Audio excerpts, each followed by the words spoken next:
I call on a representative of Indonesia.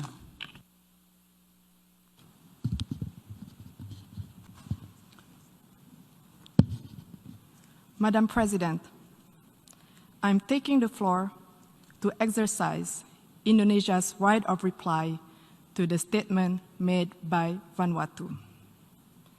It is shameful that this single country continues to have excessive and unhealthy obsession about how Indonesia should act or govern itself.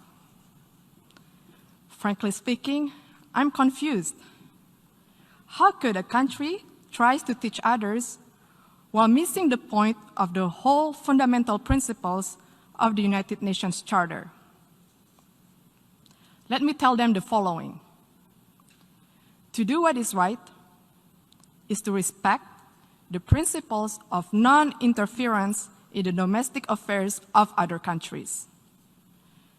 And to do what is right, it is to respect the sovereignty and territorial integrity of other countries.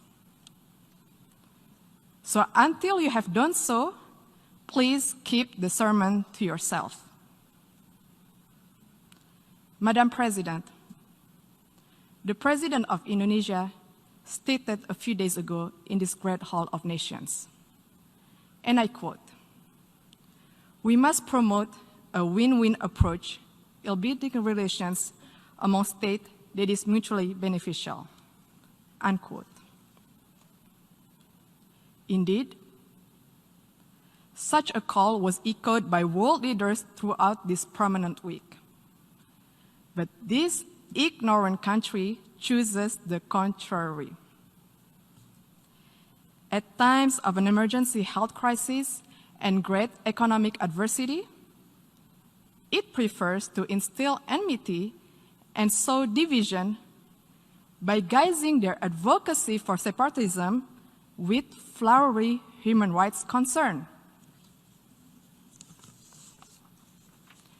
Indonesia, comprising of more than hundreds of ethnic groups, a diverse and multicultural nation with thousands of tribes and hundreds of local languages, spreading across more than 17,400 islands, is committed to human rights.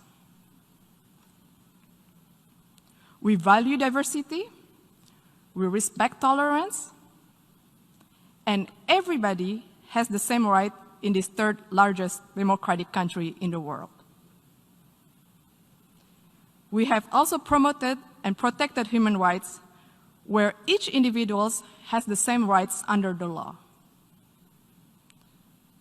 Furthermore, we have ratified the International Convention on the Elimination of All Forms of Racial Discrimination, while interestingly, Vanuatu has not even signed it.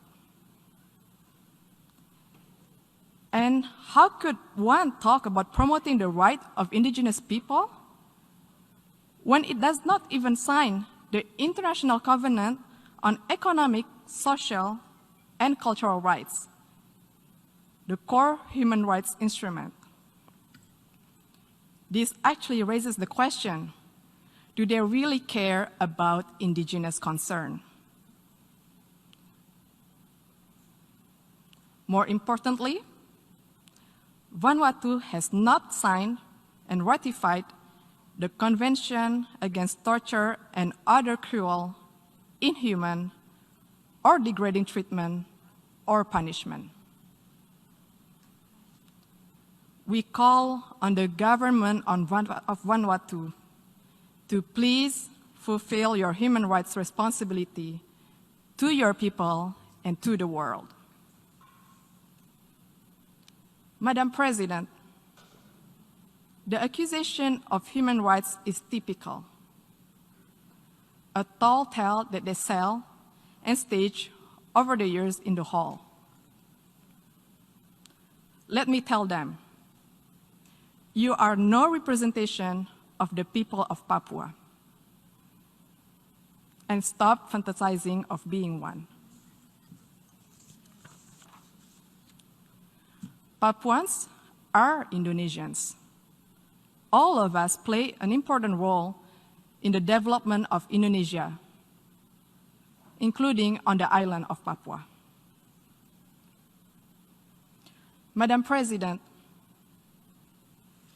the principles of the UN Charter, which Vanuatu clearly does not seem to understand, stipulates the respect for sovereignty and territorial integrity.